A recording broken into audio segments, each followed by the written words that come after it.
Clint. Colette. How's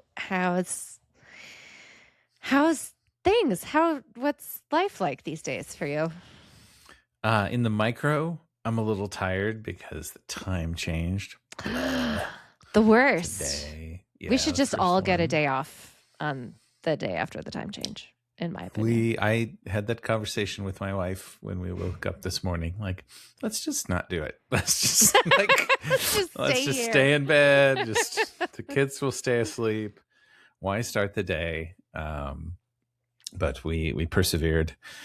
But other than that, just mourning the end of the ski season. I think we have a weekend or two left in Southern California.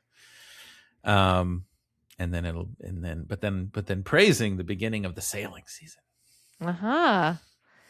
Yes.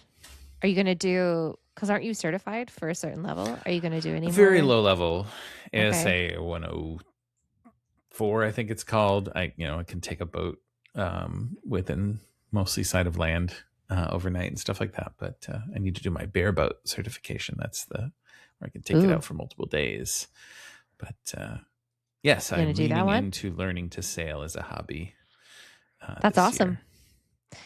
Yeah, it's an exciting hobby. You go 7-8 miles an hour. It's quiet. There's whales, hopefully. Hobby. Yeah. Oh, dolphins are the most amazing creatures. I have not seen too many whales, one here and there, but dolphins, they're an incredible little spice to the world that you only get to see if you go in the ocean. It's true. I look forward to it. Yeah, and there's a lot of them off the SoCal coast. What are you been up to? I started a job. I should clarify. So it's a sort of job. I am working for Equity right now while a very small pre-seed startup considers a raise. So they asked me to come help with product and engineering. And so that's what I'm doing, which is fun. It's nice to just sort of like dive into a small, tiny little project and be like, cool, what are we doing today, y'all? So I've been doing that, and it's going to be 65 degrees today, I think, and sunny, in Ann Arbor, Michigan. That's Fahrenheit for those of you wondering. But then I think in like 3 days it's going to snow. And this is my husband's first March in Ann Arbor, Michigan. And so bless his heart, he said the other day, oh, I think it's like, and I was like, no, honey, like my birthday is at the end of March. And I always had this thing in my head as a kid that I'm now like coming back to now that we're back here, which is like, no, it's fall spring. It's fall spring. And the fall spring. You will have at least one, if not like 2 to 3 snows between fall spring and my birthday. So that's like the time frame that I operate in. So yeah, we've hit fall spring, and that means we'll probably get a little bit of snow at some point in the next few weeks. Yeah, that's what we're doing. We do get that as well in the SoCal mountains. The question is always whether the resorts can persevere through it and keep open. Because once they close, they close. They don't really reopen. At some point, they have to just let all the temporary workers go and stuff. I was going to say, so they don't have like an exact end to the season where they're like, now we're closed. Mm-hmm. It's more just like they sort of wait and people kind of see. Correct. So they have like permanent employees. They have some that are seasonal, some that are year round. And then they have temporaries for the surging, that is very much based on whether or not they're open, how open they are, like how much. It's kind of fascinating to watch how they dial up their marketing machine when it snows. I mean, the snow is making its own marketing, but you can see like all of a sudden my YouTube feed, I start getting like Big Bear Mountain Resort, like come on up. And then it's flooded that weekend. And then the next one, it melts and they all go away and no one comes. Like it's kind of impressive, and they definitely know they do this dialing up and down to the temp workers, but they do make some commitments to people so that they can live up there, and they try to stay open through March. And this year is the first time in like 50 years where they're like, I don't know if we're going to make it to the end of March. Yeah, I think they might. They're definitely going to be open this next one, but It is. This is not the worst year. It is tied for the worst year at 42 inches of snow. The average is 211, so this is pretty dry. Wow. That's low. Yeah. Maybe they need to get some agentic AI workers making snow up there. Save Yeah, everybody I some think it can time. solve everything, and Mm-hmm. including like bad weather and snow for sure. Yeah. I'm at this point, I can't keep track, so I'm just gonna go. Yeah, let's put that in the suggestion box. um, I am going to. Sorry, I just realized I had to pull it up. Okay. I tried to just do a quick seg into our topic today. We are revisiting a fun one. We about a year and a half ago did a show on the DORA report after the DORA report came out, and it was based on our friend, our dear friend of the show and great all around human, Fred Hebert, did a little monologue in our Slack about his reaction to the DORA report. And so we had him as a guest on the last one. So we were like, oh, we got to get Fred on for this one. We did. And so we're going to be talking about this past fall's DORA report. So it did come out quite a while ago. It took us too long to get this show together. We had other pressing things to do, but we're really excited to have Fred Hebert on. As a reminder, Fred is a staff SRE at honeycomb.io, caring for SLOs and error budgets, on-call health, alert hygiene, incident response, and operational readiness. He's a published technical author who loves distributed systems, systems engineering, and has a strong interest in resilience engineering and human factors. I'm going to add there that, well, we talk about it is Fred's also a student at Lund. So doing all the work. Please welcome Fred. Hello, Fred. Hello. Welcome back. Yeah. Yeah, it's been a bit more than a year now. Yeah. We delayed our we needed to let it sink in a little more this time. We delayed our response, our special episode on the DORA report. And you are here as our resident expert and thinker on not just the content of the report, but also the methodologies and all of that. So we have all of the things that you know about, that you're expert in, and you're at Lund right now. So you're a new Lundite. I'm so excited. So you're probably neck deep already in other kinds of papers, I assume. Yeah, right now. Although just Yeah. for fun, I've been neck deep in papers for many, many years now. I'm just making it formal now. There's nothing new. It's one of your defining qualities, Fred. Mm-hmm. Yes, now I am forcing myself into it. I'm no longer doing it just for fun. Well, yeah, now you're going to get a nice piece of paper at the end of it instead of, the love and respect from the resilience engineering community that you get now.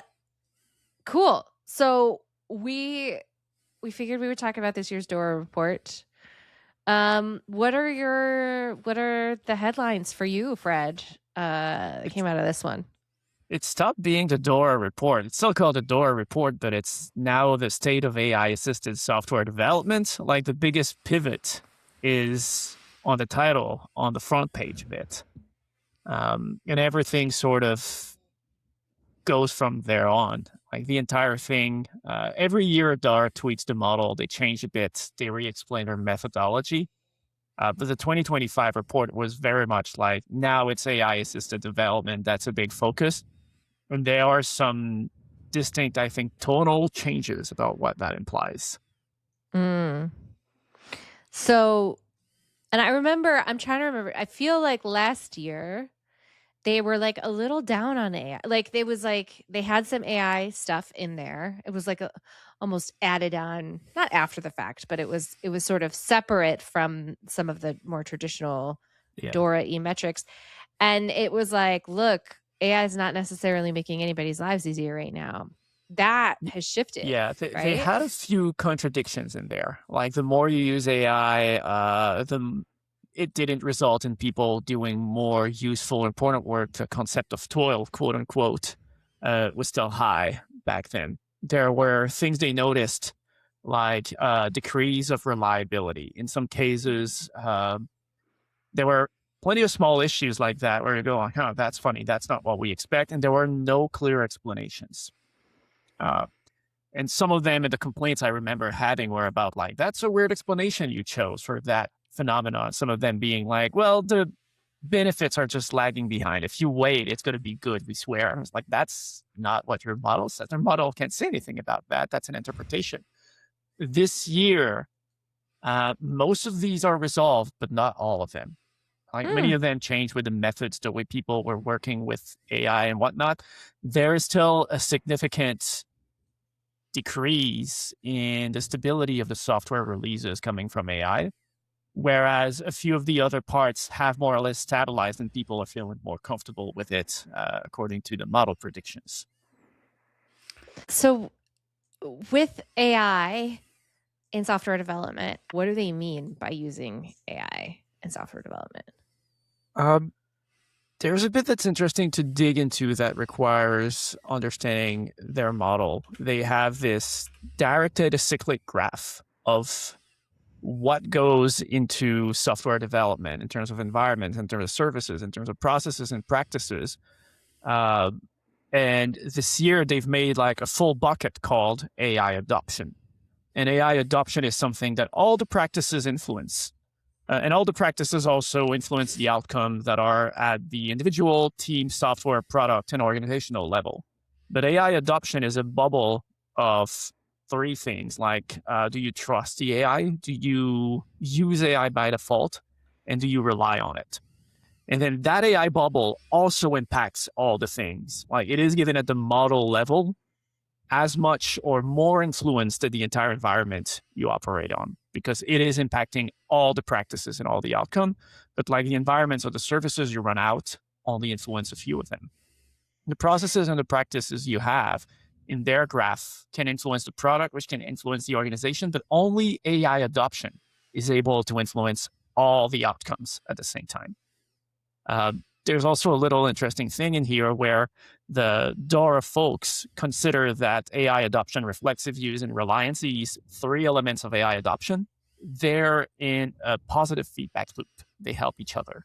But their entire model is a cyclic graph that cannot represent loops like this. And so it results of they are grouped into AI adoption so they can self-amplify. But if you have a thing like people are burning out, this is an individual outcome. And the individual outcome cannot have any impact on product performance or organization. So there are structural things that are very interesting in how they shaped up the model, where burning out your employees cannot harm your organization, but using AI adoption can impact all the other things. That's possible in the model and the way it's been set up. And the way they're setting it up is through like real statistical work that they're able to validate and shows there's something there.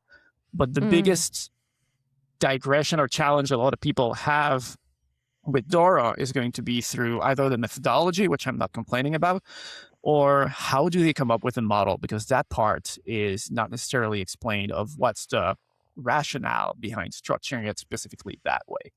And that's the part where you go like, oh, well, I thought like layoffs could be important. Layoffs not part of this. Layoffs cannot influence your organization. AI can. And so these things are fairly interesting as way you construct the report and the way you interpret it. Yeah. So with methodology, just briefly, by methodology, you mean like this, all of this stuff is self-reported, right? So when DORA does sort of reporting on things like people's perception of AI making them more productive or something like that, it's just that. It's people's own perception of themselves. It's all self-reported data.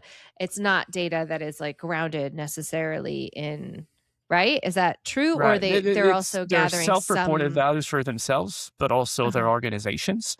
Got it. There's always a few funny things where you can have like executive level people might have a clearer understanding of the outcome of the organization than an employee would. that's not necessarily covered. It's not necessarily a big deal. Self-reported values like that can be valid in a survey. They're also doing some anchoring of their explanations by doing qualitative interviews where they will pick a bunch of their participants, ask questions, and go to inform how they can interpret some of the responses. And what they do with that survey data is that they are going to create a model that will try with the right weights and the right content to generate scorings that will be equivalent to what they will see in their survey from the predictions of the values they have. And if they see that their model properly predicts or replicates the content that they have of the survey data, then they figure out that there's a good causal link between the structure of their graph, the model, and what people actually do. And that's like the science aspect of it, of doing the stats with the responses and going like, yeah, if you do this, it shows that as you increase adoption, productivity goes up or goes down, or releases are more or less healthy. And the correlation is decent enough to publish, in their case, a white paper, something self-published. Yeah. When it's interesting, but that method, I think it's perfectly valid, by the way. Like, we learn stuff from it, and I learned stuff reading through this. But it also sort of makes you wonder, there are some empty like spaces in that model, right? You mentioned like, oh, a person burning out doesn't affect your organization. And I think we actually would agree on that from a resilience engineering perspective. That gets absorbed into the resilience posture of an organization, right? We know that, like, a person who isn't there today, we deal with that, like, and it has like drawing a causal link to the stock price going down. We don't want anybody to do that. we know that's not really possible. And so I think it actually kind of validates that approach here, is like, yeah, there's some stuff in the way organizations operate that couldn't possibly be represented in the survey data. We can't ask everything every day, all the time. So I think it's interesting that they did find any direct links with usage of AI. Like, that to me is the biggest surprise in there, is that, yeah, there's nothing in these things we understand, but in this new thing we barely understand, we definitely found something. Yeah, they found some effect, and it's one of the things I found the most interesting about this report. It was true of last year's report as well, where, for example, having platform engineering, having a platform, one platform, or even multiple platforms, has a much bigger effect than AI does on your organization. It is something they mentioned being an enabler for the organization. It can be a multiplier or something. But I find it interesting that this is like the report of AI-assisted software development, when the impact of a platform is, I think, almost twice what AI gives you in there. And so the lesson I would have, looking at only the numbers and the shape of the report, is this should be the platform-assisted software development report.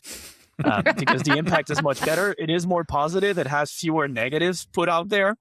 Unless I'm reading it wrong, like, it is a more deciding mechanism this year. The other question that I find always fun to think about the methodology like that is, there are items that year over year, they will fold into others or remove. And so last year they had an interesting thing called transformative leadership. And transformative leadership was powerful. It was significant in their model. It was a good multiplier. It was not necessarily the decider of everything, but it amplified multiple links. It is gone this year. And so I'm always curious about, like, what leads to the construction or modification of that model. Why was something so significant it had its own section last year, entirely gone this year? Yeah. And where has it been folded into, if this year and last year were both statistically significant and solid in terms of causality? And it's hard to get that explanation without talking to researchers, because they try things, there's stuff they try, no longer fits, they remove them. There's a bit of an iteration in developing that model. But that's the part that really is always a bit of a gotcha. Knowing the model is also useful to be able to look at the interpretations and the explanations they give and going like, the model can't actually tell you this. Or in some cases, like, yeah, that lines up with what they have. I understand how they can get this from their data right now. Perhaps we should talk to the researchers. Actually, I know we did last year. Actually, Yeah, that was we an did. interesting. After our last episode, I know Colette, you and Fred both, I think, chatted with them, if I remember right. Yeah. So, for what it's worth, I can interject here. We're hopefully going to have a live event. We haven't scheduled it yet because we have to reach out to folks on the DORA side, but it would be really awesome to be able to do a live event for the Resilience Software Foundation, where we have connections with Nathan Harvey, who's affiliated with DORA, and it would be nice to be able to have everybody discuss with the broader group in Resilience and Software about kind of those changes. I mean, I do remember, did we heckle transformative leadership as a label a little bit last year? Because I feel like I don't have like deep memory on what we talked about on it, but I do feel like transformative leadership is kind of like a funny little tag. And Westrom's model, anyways, whatever. You can talk about like generative models of culture stuff too, but yeah, I'm curious why it's no longer there. Maybe the robots took over for leadership, man. That was always the plan, right? There's aspects where they can be folded into it. Like, I think the Western generative culture has been part of the rationale of a lot of DORA models for a long time. And even though it is not necessarily called that way, the stuff that Westrom would talk about still shows up as something significant in how I think the model is constructed. But yeah, like, things change. This year, there's no documentation anymore, but they have like value stream management as a way to do AI. It's a section I liked. I think it's a useful one, but it is somewhat disconnected from the model. That's an addition they put as a way to explain impact and things. It's a bit of a theory they do. The model doesn't tell you anything about who does value stream mapping. And so there's a layer of like where the numbers come from, and there's a layer of interpretation. And knowing that they are distinct is useful when reading the report. Yeah. So what's your favorite? Clint, did you read this yet? The DORA report? I mean, I did.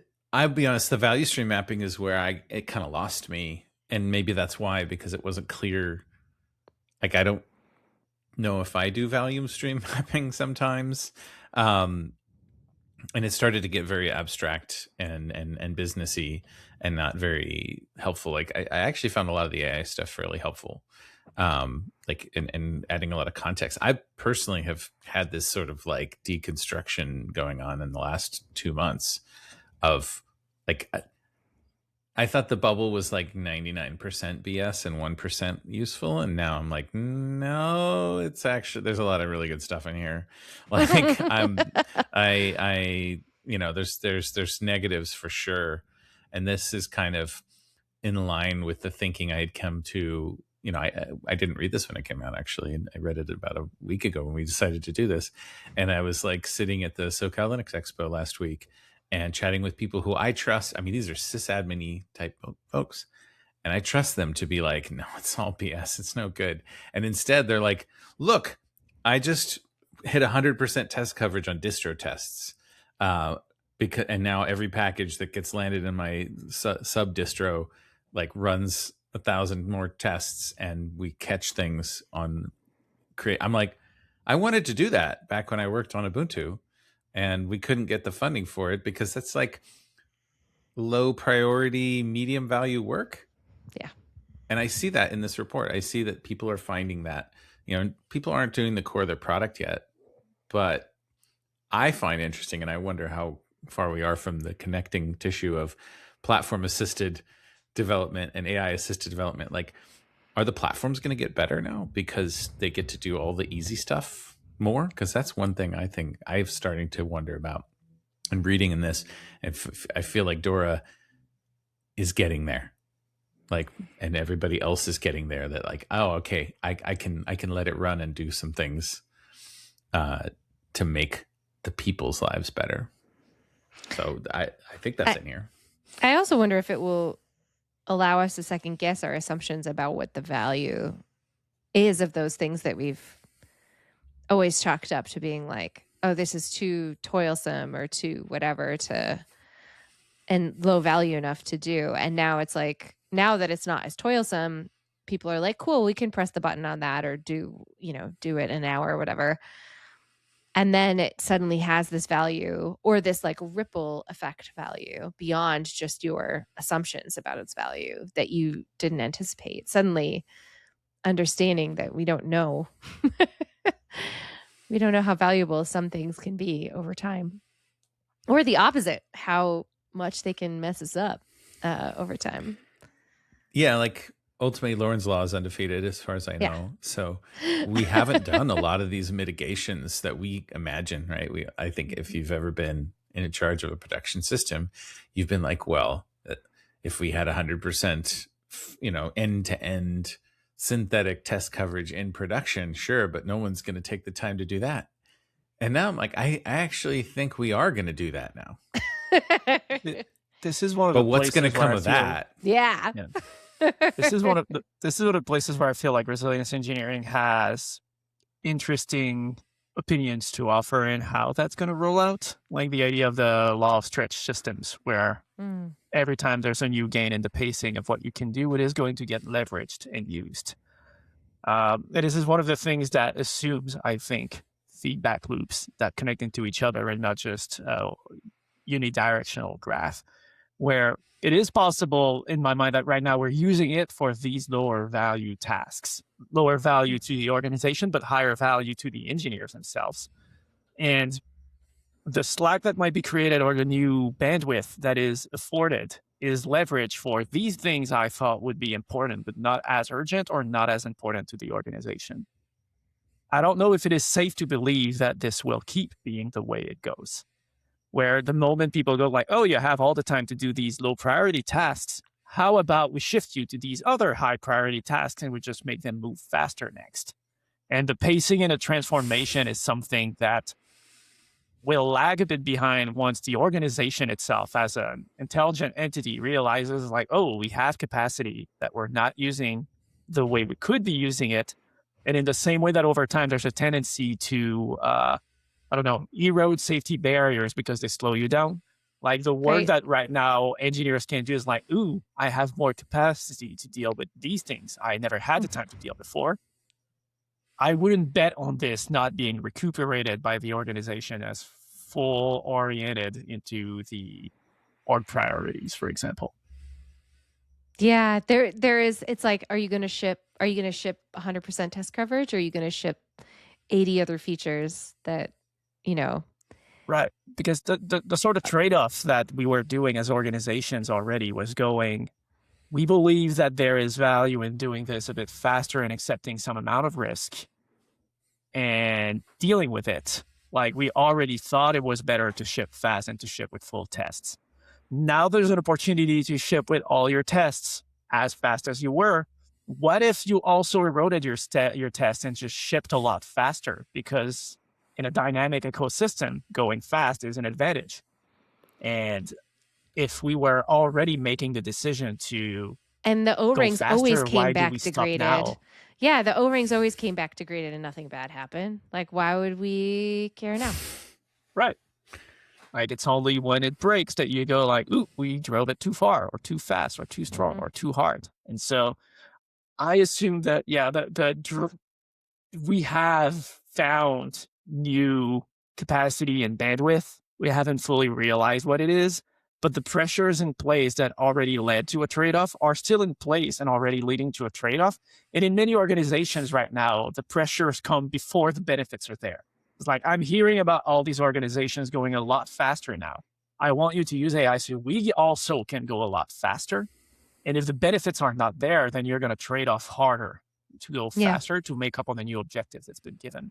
And that dynamic mindset is something that I think resilience engineering is keenly aware of, but not representable in a survey like that, which is a lot about here's a practice you can do and the impact it's going to have, but not necessarily the entire life cycle implications it might have.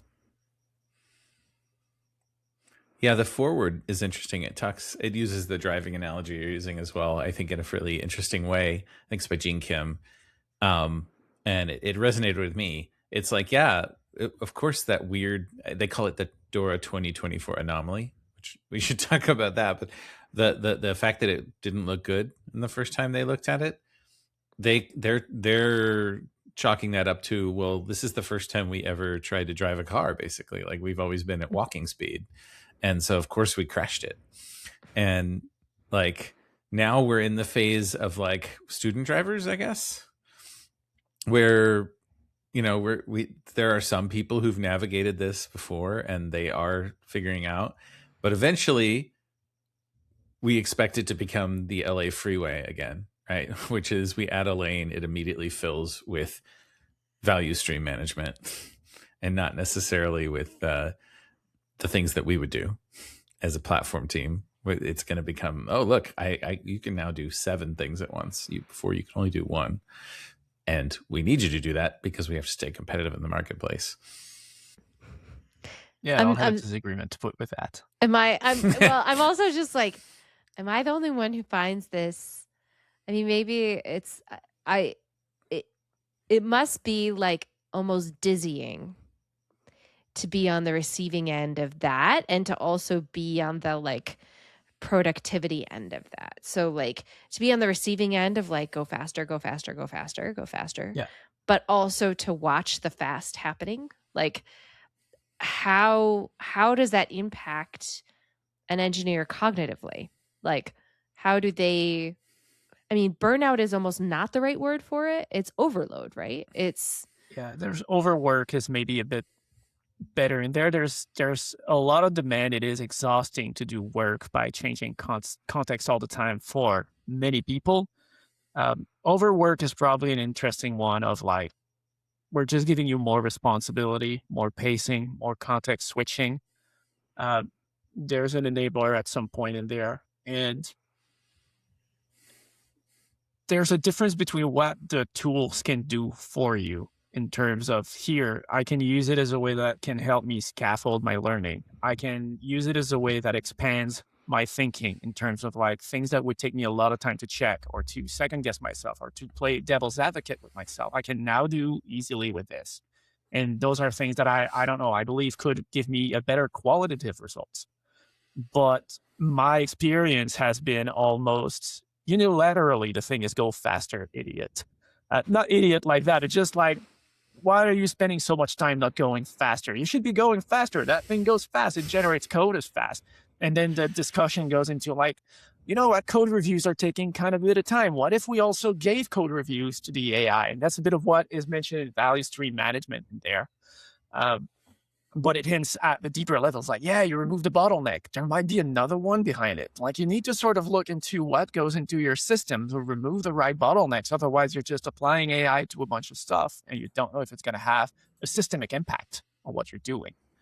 But for a lot of the discourse I'm hearing, a lot of the experience I'm feeling and whatnot, and I'm seeing, is that pattern of like, just found a bottleneck. We need to apply AI to put out the bottleneck. And then we're going to be in the frictionless code production zone where all the features happen instantly and all the engineers don't have a purpose anymore except building the features.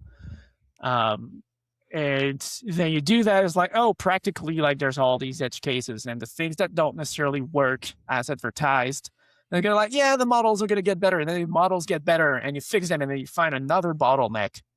And to me, that brings us back to the work as done and work as imagined and the work as prescribed. There's a thing where you go, there's a new capacity. Here's what you're going to do with it. And adapting that and making it work is never as smooth as it is supposed to be. And it shifts the workload and the complexity around, but hasn't fully gotten rid of it. And other reports are going to show like, yeah, individual people can feel more productive, but it's possible their teams doesn't see it. The organization as a whole sees some of it, but that's the level that's really, really hard to measure right now. And, I don't know how well we get that out of DORA, although it gives a bit of a signal in terms of what's the experience of various teams attempting that. Did they confirm or deny that like engineers reaping the most benefits out of AI specifically for like coding and like doing like generating code for work? Like, are any of them like kicking back and having like pina coladas like a little bit? Like, are any of them getting that rest in, or is it like, or experiencing that like state of like, I have an hour and I have nothing to do. It's like when things were compiling back in the day. Like, is anyone actually doing that, or does it seem like most of them are just like going harder and faster? The later, I think. And it's not something I've seen in studies or in research or anything like that. And I think DORA doesn't necessarily report on it. I think last year, the 2024, which is now 2 years ago, mentioned the valuable work not necessarily increasing. And that was like an anomaly. It's like, oh yeah, you're not doing more valuable work. You feel you are maybe saving on total something. And that was a sort of like, yeah, maybe people are kicking back. This year, that result is gone. The time spent on valuable work is not the same. Friction has gone down. The product performance and everything is starting to be positive, except if I recall, burnout, which is fairly stable, and delivery quality, which has been going down as well. And which is like, this is where they should have brought layoffs in. I'm sorry, but like it seems very obvious to me that with layoffs across the industry for the last 2 years, that people who are left with half the team in some cases that they had before to do the same amount of work are, if they're successfully using AI, do not have less to do, right? Yeah. And the idea that burnout is going up a lot, not a lot, a bit, and software instability is going up a bit, and individual effectiveness is the thing that goes up the most, but product performance and delivery throughput are not going necessarily up a whole lot, sort of point to that element where you have fewer people doing a lot of work and they're exhausted. Like they're not doing a lot of work while being comfortable doing it. Yeah. And no, it's exhausting as somebody who's outside of the DORA report, if you've opened a history book about labor movements, you know that there isn't a single assembly line engine whose speed was set by the workers unless they fought very hard for it. And we tech workers in general don't fight very hard for it. Don't have unions, yeah. We didn't have a terrible experience before, right? Like I think, yeah, we've been comfortable. We've had a huge value to offer. There's been no other way through this task, and so we haven't had to maybe deal with some of the other pressures that have been on other labor. It's here. It's arrived. We've reached the point where our jobs have gotten automated. And I saw someone asking online this weekend, are software people artisans and craftsmen, or are they an extension of management? And I feel that there's a bit of both. And the people who were in the software as craftsmanship and artisanship are the ones having the biggest identity crisis around AI taking the role and whatnot. The software as a management extension is a very interesting one. I've heard about it in the context of airlines, where you go, this automation decides, and when you're at that point, this is what the plane does. The people who decided to do that are not in the plane. They're not flying it. They're overtaking the pilot. This is management incursion through automation. And software people, we do that all the time. Like we decide that the policy is going to be this. This is going to be the signal is going to overtake people, constrain what can or cannot be done. Because in many ways, the systems we build automate the structure and the procedures that the organization wants to happen on paper. And that duality I find a bit interesting of, are you in the craftsman or are you the extension of management? And there's a significant part of what we do that is an extension of management in terms of applying and constraining and monitoring rule application. And that doesn't put us structurally in a position to historically have been very big on unions. I don't know, though. I think that software engineers are very akin to plumbers. And I say that with all due respect to plumbers. Yeah. And also a respect for the creativity inherent in being a plumber or designing HVAC systems or something like that. Like, I do think that, but then there's also this, like, it's like on the one hand, there's some creativity and some sort of intellectualizing of your constraints and like designing systems. And then on the other hand, there is like just fucking writing some code and putting some pipes together, like making it do the thing.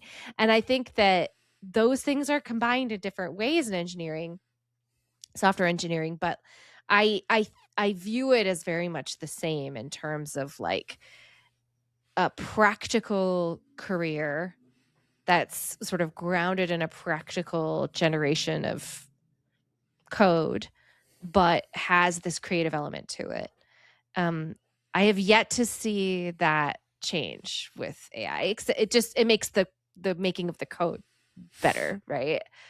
There's a very big difference as well between people who worked in a small organization that is embedded in their domains and people who work in giant organizations where you don't know what the offices next to yours are even doing, for example. And it's hard to put that monolith in place the same way that it's funny, sometimes online you had a discussion, it's someone who would write the firmware for a toaster on something very, very small, someone doing a website, and someone who manages databases all weekends. All are discussing the same tooling and the same methods as if they were working on exactly the same thing. Right. And a lot of what AI can do as a tool, I think, is going to be contextual to the type of situation you're working in, where in some cases you're going to be the type of worker who everyone is trying to automate away, and it's going to be very alienating. In some cases, we're working in small organizations without the means and the funding to do a thing, and it's a godsend because you can do a lot of things faster, cheaper, but get results and outcomes that are very similar to what you would have had with more funding. And then it's going to be something that unlocks your creativity. And pretending once we see the table that these people have the same experience is just flatly not true. But that's where you want like the bigger qualitative dive, which we won't see unless we show and look for that heterogeneous mechanism taking place. Well, and with all of that in mind, like one of the other interesting things in the DORA report that I found was that I liked, and I dug into what they said about, like, you're not going to be successful unless you have a system for this, right? And they specifically call out, let's bring a systems approach to how you're operating your software system. And marrying that with your point about plumbing is kind of interesting in that plumbers absolutely have systems. Like they absolutely do the same thing in very different environments over and over again from their perspective. But when they come into your house and you see what they do, like, oh my God, that was so creative. Yeah.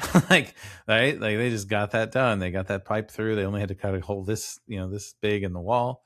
And I think it is similar in a good software development system with or without AI, that again, just like having a platform sort of codifies parts of your system.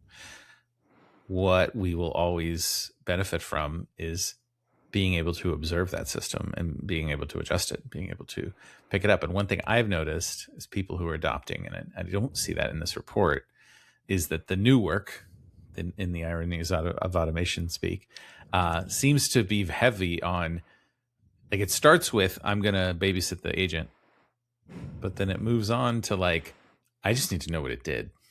I'm going to write an agent to tell me what the agent when did. It needs help. Yeah. And you need systems for that. And those systems do not exist. They are not, well, like DevOps is a system, right? SRE is a system. Agent management, like those systems are what the new work is, developing that new system to now manage this maybe higher velocity component of what we're doing to fit into the same velocity of people management, markets, and companies. And that's kind of dizzying, as you say, to like sit here in front of it. We just got decent at this with SRE. Like we just started coming up with some ways to bring resilience engineering in with the constraints we had, and right on schedule, the constraints have just been pulled out from under our feet. Yeah. And new systems are needed. And this entire report dates from before the stepwise increase in model quality that happened near the end of 2025. Yep. Which is what kicked off a lot of people going like, no, teams of agents is a more realistic and practical thing than it used to be. And what I think is the newer paradigm people are trying to push a bit, which is the software factory pattern, which is, in my mind, very Taylorist as an approach, isn't very much on the radar of that report. It's going to be there in the 2026 one, I assume. But for the time being, this is not how it was happening there. This was still very much individuals playing with the tools, and part of them were on the fancy autocomplete, part of them were in the agentic workflow, some of them were in the delegating code. But if the survey results are early 2025, the capabilities were very different, the demands were very different.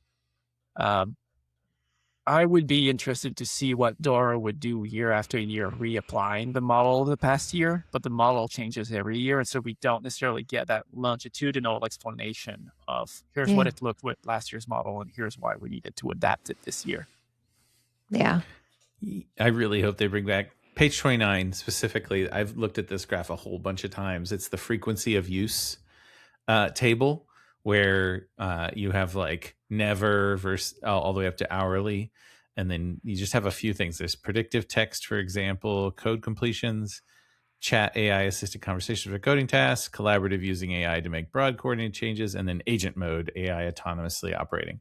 And the brightest, darkest, like most agreed upon is 61% never do agent mode.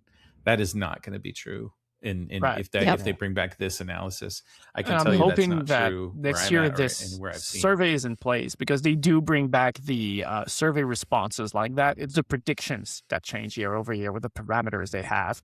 But to me, that's one of the most interesting part of the DORA report is the survey part when they give you the results more than the predictions they have, because the results is like, oh, okay, I didn't expect people to have specifically that stuff. They don't necessarily do the whole demographic breakdown in public. They have the data for that. But yeah, these charts are some of the most interesting ones, and looking at the shift year over year is really interesting. We need to do the DORA report. Just doing just the public data, like the shifting state over of the years. DORA report. Yeah. In the 2024 report, there used to be a little bit saying like the people who get the best result are the people who have a careful approach to AI, where they don't trust it fully. They check, they have some doubts. And that got published, and we talked to Nathan, we sort of explained that mechanism like, yeah, you have to have some doubts. Over the year, Google's blogs around DORA are like, no, you need to increase your trust in AI in a way that sort of contradicted what the research said. And this year, in this report, there's a sort of like, you know what, it doesn't necessarily matter whether you trust it or not. It's the intensity of adoption that has that pattern. And so within a year and a half, having that thing from you got to doubt it, you got to trust it more. It doesn't matter if you trust it is a very interesting motion of what the research from a single organization keeps telling you in varying ways over time. Yeah. I've got whiplash from that. And that, because that's not just DORA. Like that has been the anecdotal experience of this staff engineer. Like, and especially with the more recent advancements. And that's creating, I think you asked this earlier, Colette, that's creating a cognitive load. Like it has to be doing, I can't be the only person who's looking at them and going, I want to, I want to extract value here. What do I even do? Like I wait a month and it changes. Like MCPs were hot 4 months ago. CLIs are hot now. Claude Code, good. Opus too big. Like it's pretty intense. Like the new work is also just paying attention to something that's moving faster on its own than anything you're going to do. I think unpredictability is a feature there as well, where, for whom? Classically, right? Yeah, for whom? Classically, having a good tool is a tool where you can easily reason about what it can and can't do, and it becomes a bit of an extension of you. The thing we see with AI is that their best patterns of usage in the past years where tool-like usage, you give it tasks it is okay at, and you constrain it. And a lot of the work is work that seem to be, here's how you shape an environment where it can act predictably. And every time the model changes or the tools change, you sort of have to revisit your entire setup. And the progression we're seeing in the software factory pattern becomes to be very reminiscent of control theory, where the idea is becoming the question of delegation. How much do you trust your workers and give them the context and trust them to do the right thing? And how much do you do a constraint-based control mechanism of this is what you do, those are the rules, and if you break the rules, you're a bad worker. You're fired. Yeah. But my AI thermostat needs to be cooler. Yeah, and it's Management very interesting. Keeps putting it up. We do manage these things by analogy because we don't fully understand them. And the analogies we're choosing sometimes look a bit hurtful to me. Of like the Taylorist software factory is currently the dominant thing that didn't exist at the time of the DORA report, but it's really the whole, you give them a spec and then you enforce the spec and you build a harness so nobody deviates and everything is going to be fine so long as the spec is correct, which we know from safety and resilience engineering and years about that doesn't work that great at multiple types of tasks that are not very repetitive. But I feel we're just going to do it anyway and see if it works this time. And I suspect it won't, but then like it's going to take a while to properly weed out that pattern of what's the actual amount of trust and whatnot that you. This is why Dave Woods is losing his mind every week. Right. Well, and Beth Long was on last week. We had Beth Long, right? And she posited another analogy, which I really like, which is that we should be thinking of it more in terms of conditions and biology and like making the conditions right for growth and then understanding the limitations of what grows versus we'll make a pipeline that goes faster and gets the same thing made. Like that's actually the problem space we're in. And we don't have nearly as many awesome commercial analogies for that going well. All I can think of is the bobsledders who terrifyingly fall off of their bobsled and then almost slice their legs open. Sorry. Are you saying that we're faster? The bobsledders? Someone is asking for the bobsled to go a lot faster. Any interesting predictions for next year? We already talked about how there will be more talk about this agentic workflows and swarms probably and all of those things. Any other predictions for what you think they'll talk about? I would have a wish list, which I think right now they have a thing a bit about is it greenfield or is it existing code? And I think the vast majority of the people were working on older systems in that report.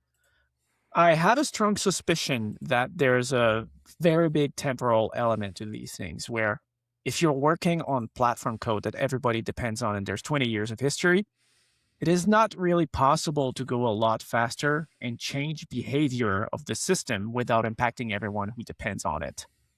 And what I suspect, and I would like to see if there's any effort made that way, is whether the benefits and abilities that are afforded are a bit more of a function of where they are applied than who and how they are applied.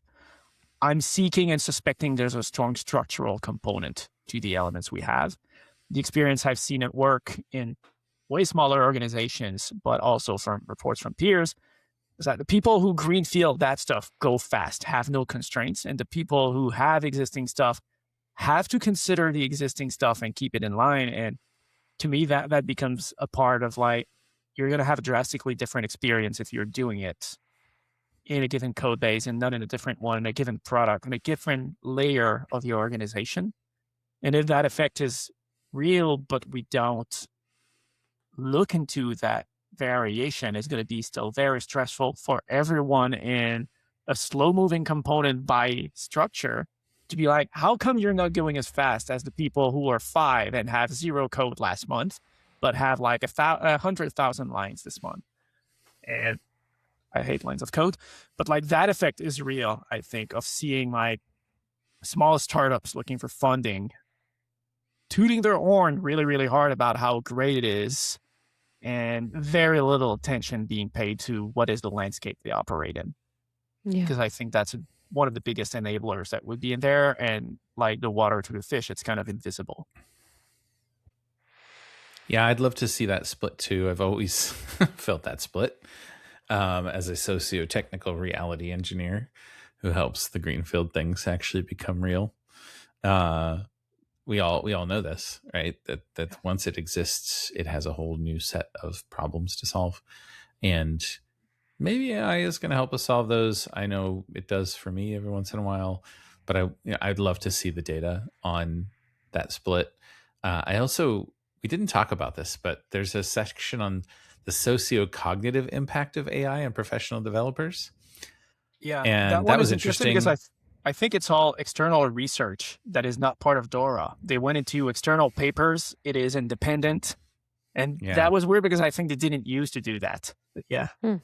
I want them to bring some of that in to be able to cut with the dimensions that they have around the paper, because one, I was excited to see it. And then I kind of noticed like, oh, this is just kind of an aside. Like, look at this. It's bolted on. Yeah. Yeah, the little bolt on. But I appreciate that they did. And if it's on my wish list, it's that if they're able to get some of this in the survey data too, combined with the other bits, I think we would learn a lot about what types of developers are feeling. I love this authentic pride. I think that's a huge challenge. Yeah. Like, I put this prompt in. I'm very proud of that prompt. It's, 10 or 15 sentences, maybe, if it's a really big one. But the thing that comes out, I have no pride in that. That is just the thing. That's the solution. Yeah. But I don't know. So I look forward to hopefully them leaning a little more into the cognitive impacts. That section also tracked a sense of ownership in a way that, very interesting to see. I have a wishful prediction. Like, we're going to move past the agentic software factory, and we're going to have a collective somewhere try something else, which is going to be, what if instead of automating all the engineers, we automated all of management? The LLM doesn't need to have as much context. It needs to know about what good coordination is. And so, people kept hunting for flat organizations. What if you just had a bunch of workers and they agreed to what good coordination is, and have an LLM with a lot of capacity to deal with a bunch of information, help facilitate communication, so you only had a bottom-up org? I think that's going to be a thing that people are going to try. I'm going to assert something, which is that what you just described to me suggests, Fred, that you deeply misunderstand what managers actually do every day. I know, but no offense, man, but we're much more like psychologists or psychiatrists than we are. I will coordinate. I can coordinate and deliver, but maybe if they also, because they are doing like, mental health LLM agents as well. Like, maybe if you got some of that in there, like a pep talk coach agent, like who knows? But I think it is as ridiculous to suggest that one as the one that replaces all workers, and they are 100%. Both rooted in a deep misunderstanding of what the work requires. What it is that we actually do. Yes. I mean, and I think this is my little bit of cognitive systems engineering brain, maybe, or anthropologist brain even. But like, I wonder if we all deeply misunderstand what we all do, and the robots are just here to like help clarify that for us. But it should be interesting. Well, thank you for joining us, Fred, for this year's DORA Report reaction. We will be having an event, hopefully with the wonderful folks from DORA joining us, a live event through RESF. So keep an eye on that. I'll post it in the link in the show notes if we can get it scheduled before this episode comes out. Thank you so much. Thanks to your This Is Fine dog in the back. Thanks, Clint. Thank you. Bye.